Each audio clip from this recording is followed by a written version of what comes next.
What's up, guys? It's Ragnarok here, and today we are back in Skyrim. That's right, you guys, and oh snap, is it gonna be an awesome freaking day? So guys, welcome back, and happy Weapon Wednesday. So out of all the mods you voted for on last week's episode of Weapon Wednesday, this is the mod that won. But don't forget, down there in the comment section, vote 1, 2, or 3 on which mod you want to see next Weapon Wednesday. So without further ado, let's get into it. So DUNMERI Leaf Swords. When I saw this mod on Bethesda.net, the first thing that caught my eye was the high quality kind of picture of the actual blade in the thumbnail. But in order to get these blades, there's a few things that you have to do you know, as prerequisites and pre-requirements. So the mod itself will probably need a hard reset. I'll go ahead and say that right here at the beginning because I had to in order to talk to that NPC standing over there across from Dovebit.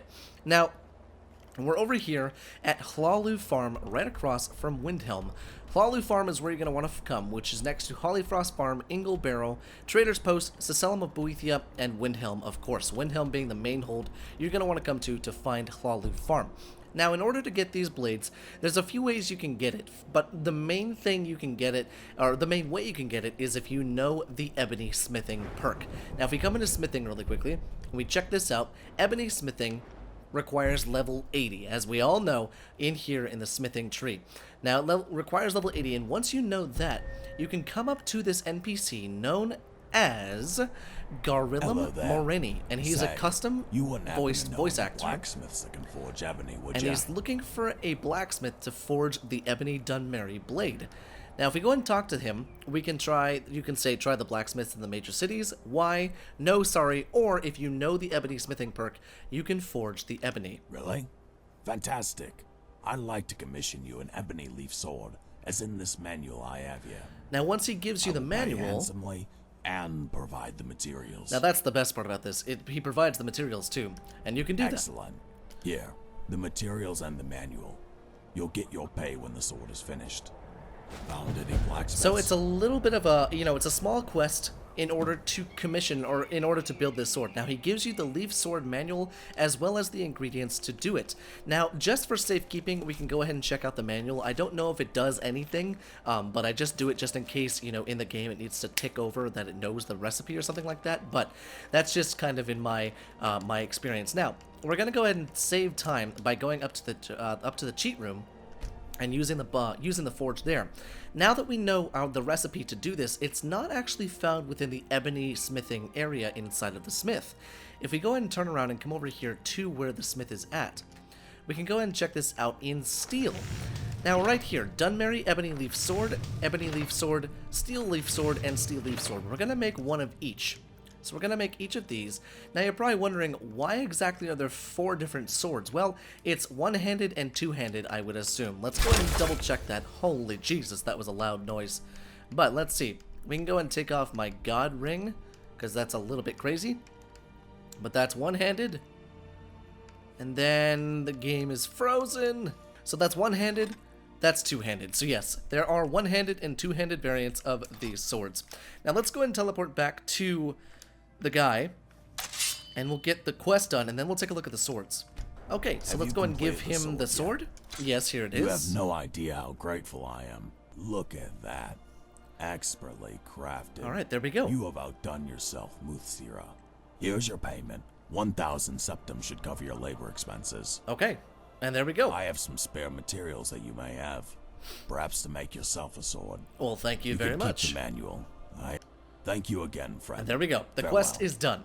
So we have done the quest. We have been paid 1,000 gold, and he has also added all the stuff that we need in order to build another sword. Now we can go ahead and take a look at the swords by themselves and take a look at what they look like. Now, let's go ahead and come up here onto this little snowdrift right here. And we'll go ahead and do this. So we can take a look at the Ebony Leaf Sword. We just won't be able to take a look at the one-handed version, but it's basically the same sword.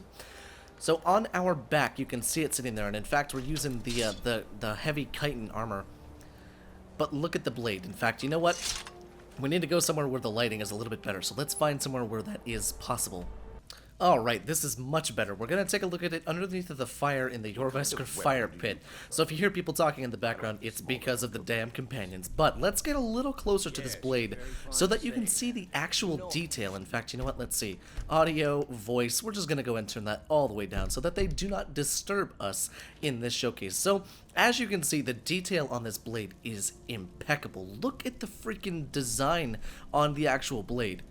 That is some of the most high-resolution texture work that I have seen on any blade, and I've showcased quite a few swords before.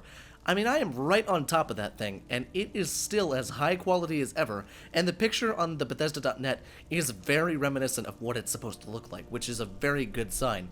Now, the blade itself, this is indeed the two-handed variant of the sword. Now, what I love about this sword is it almost looks like it could be placed either in Skyrim lore or even the Witcher lore. Because if you take a look at the sword's hilt with the curved up crossguard almost is reminiscent of some of the swords that Geralt of Rivia totes on his back, you know, the silver swords or even the steel swords. Now, the regular part of the blade, you know, the part without the fancy, you know, the blade and stuff like that, the pommel and the handle, I like it because it's just normal, you know, it's got a nice grip on it and it looks good, but the pommel is nice and colorized, and then you just have this immaculate blade. Now we're going to go ahead and take a look at another one of the blades because I want to see what the steel one looks like, because this one is in fact the ebony blade. Now if we go ahead and drop the regular one, we can go ahead and check out the fact that the steel one is actually far less immaculate as far as the design of the blade goes, although the textures are about the same resolution. You know, the actual blade looks very, very nice, both in the steel and the ebony, but if you'll notice, the ebony one doesn't have the intricacies of the little details inside of the blade, which is fine if you're just wanting a regular sword. In fact, this one looks way more reminiscent of a silver short sword from the Witcher 3 series, which is pretty cool because those are some of my favorite swords to look at. But I gotta say, this ebony blade, holy Jesus, this would not only look good on your back or in a hilt on your side, or in a sheath on your side, but this would look incredible on a weapon plaque or in a weapon display case in any of the homes that I showcase, especially, you know, some of the Hearthfire homes as well. These blades are beautiful, not to mention they come in one-handed and two-handed variants. Now, enough oogling and ogling over how good these weapons look. Let's go ahead and take a look at the stats of them. We're going to go and take off the God Ring just in case, but the the two-handed sword comes in at 25 damage, a weight of 15, and 500 value. Now that is the untempered version of this sword. Now what's nice about this mod is you can indeed craft these swords even after the quest is over. Now the one-handed variants of the sword come in at 14 damage and 500 value with a weight of 10. Now that is the steel sword. There's probably a difference between the DUNMERI Ebony and the DUNMERI Steel as far as damage goes, but let's go ahead and jump up to the cheat room and see if we can actually temper these bad boys.